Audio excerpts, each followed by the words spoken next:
Getting to 1000 ELO in chess is not much about exploiting your opponent's mistakes and blunders, but it's much more about reducing and minimizing your own mistakes. And there's a very simple way to do that. I'm going to teach you that in this video, which is following a blunder check method.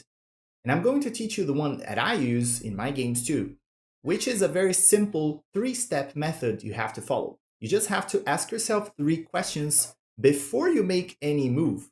And the questions are, is my king safe? Second question is my queen safe? And the third question is, are any of my pieces being attacked? Are my pieces safe? And if you ask yourself these very simple three questions, you are going to minimize your blunders by a lot. So, what gets you to lose a game? You either get checkmated because losing the king means losing the game. You either lose your queen, right? Because losing the queen pretty much in all cases ends up to a lost game. And losing a piece also leads to a losing position, which is in the future end up in a losing game. If you are below 1000 ELO, losing a pawn is not that much dangerous. You can treat it as a gambit. And it's not just me that says that. Very strong grandmasters, like even Hikaru himself, says that if you're below 1000 and you lose a pawn in the opening or in the middle game, don't worry, just play on, treat it as a gambit, try to get some compensation. Losing a piece is also not the end of the world. If you are below 1000, you can still save the game. Your opponent can also mess up, and you can always get that back rank checkmate in the end of the game, right? So the first question you should ask yourself is my king safe? And I'm going to show you this very simple game here, which is a Kali system. We're going to play d4, opponent replies by playing d5. And before every move, remember, we ask the question, is my king safe? And here, of course, it's the first move of the game. The king is pretty safe. We're going to develop the knight. They develop their knight. Is my king safe? Is my king getting checkmated or attacked in any way? No, I can't see any way from black to do that, so I can keep on with my plan. Opponent's playing e6. Is my king getting checkmated? Is my king safe? Well, now black has this move right here, which is a check, but there's nothing beyond that. You can just block the check and they have to move the bishop again, and you're winning a tempo. So this is not a good move for black. We can keep developing here. If black goes here, is my king safe? Yes, I think it's pretty safe, right? There's no way that black can exploit this. They have this check right here, but again, you can just block. It's not a big deal. So yeah, my king is pretty safe.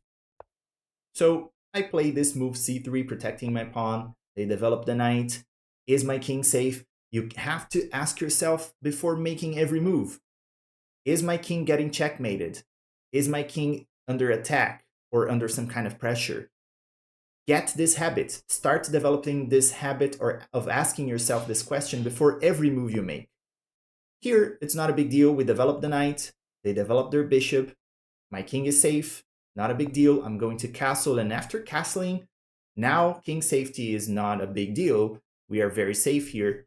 Maybe black has some sacrificial ideas. If they make this move or this move, we should be aware of those. But nothing to worry about for now. Black's going to castle their king. We're going to play this move here, queen to e2. And black is going to play b2, b6, probably thinking about developing the bishop right here. And we push e4. Opponent takes, we take, they take, we capture with the queen. We have to ask the question, is my king safe? So if black asks this question, they're going to realize this battery is threatening mate in one, so they have to play something to defend. But indeed, in this game, instead of doing that, they actually developed the bishop to b7, and they ended up losing the game to a checkmate. Very simple checkmate here. So this happens more often than you think, guys. So you have to always ask yourself this question. And the next question is about the queen. So the second question we should be asking ourselves is my queen safe? So we have to get used to asking ourselves these two questions. Is my king getting checkmated? Is my queen getting captured? before we make any move, we have to ask ourselves these questions. So here, white's going to play d4. We're going to play the England gambit. A lot of people think it's a bad opening, but it's very tricky. You can get some wins with it. I even have a video about that. If you want to check that out, I'm going to leave a card up here. You play d6 here, offering yet another pawn. White captures, you recapture, and suddenly you have a lead in development here. White's going to develop the knight. We attack the knight. They play e3. Now there's a pin going on over there. We're going to develop our queen over there. White's going to block the pin, and we're going to castle long. And this has to ring a bell for white here. This queen is being axe-rayed by the rook, so we can move this bishop away and try to make a discovery on the queen, right? So they should be aware of that. So a move here would be like blocking this file would be very safe. So they're not asking themselves the question, is my queen getting attacked? Is my queen safe? Whenever there is like a bishop on the same diagonal or maybe a rook on the same file, you have to be aware of those things. So white here just simply castled. We have to get rid of this knight because it's a very important defender of this pawn right here. We take, they recapture, and now we play this move, discovery. We're checking the king and winning the queen.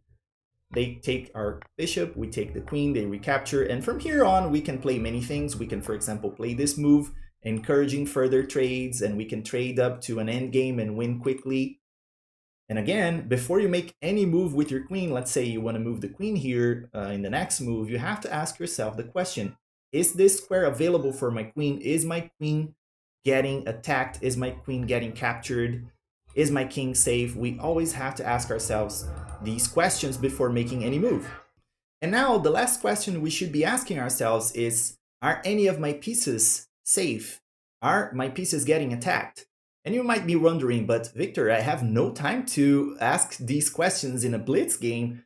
It's really hard because there's no time. That's why we should be playing longer games, rapid, 10, 15 minutes. Then you have time to get used to these questions. So you can ask yourself, is my king safe? Is my king getting checkmated or attacked? Is my queen getting captured? Or are any of my pieces under attack? So you need some time to get used to those questions.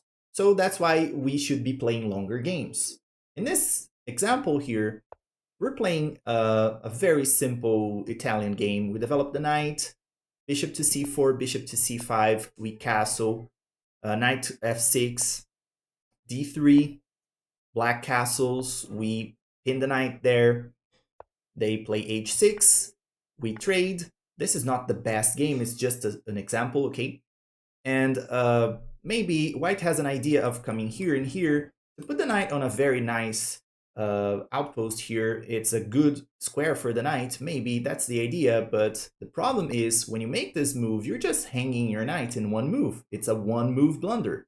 They're not asking themselves the question, is my knight safe? Can I make this move? Is this square available for me to move my knight there? Again, it's very hard to do that in blitz or bullet, but in rapid, you cannot make this mistake. And you might say, but this move is so stupid, Victor. Nobody would make such a stupid blunder. Not so obvious for over 220 people. If you put this position on Lichess database, it actually happens more than 200 times, over 220 times, if I'm not mistaken. Even in a rapid game, in rapid games, you find this position, okay? And the rating of the players is what scares me the most. We have 1100s, 1200s, even 13, 1400s making this very simple mistake of moving a knight to a square that is not available. From here, of course, black's going to capture the knight, and they are just up a piece. And of course, if you are below 1000 ELO, you can still save the game, keep playing on, try to create some threats. Don't just give up because you lost a piece. You can still recover. You can always get that back rank checkmate in the end. So just don't give up. Play on a little bit more. For higher level games, losing a piece means losing the game. So it's not the same thing, but for low elo, losing a piece is not always losing the game. You can still play on. Losing a pawn is not a really worrying thing. We just have to keep playing.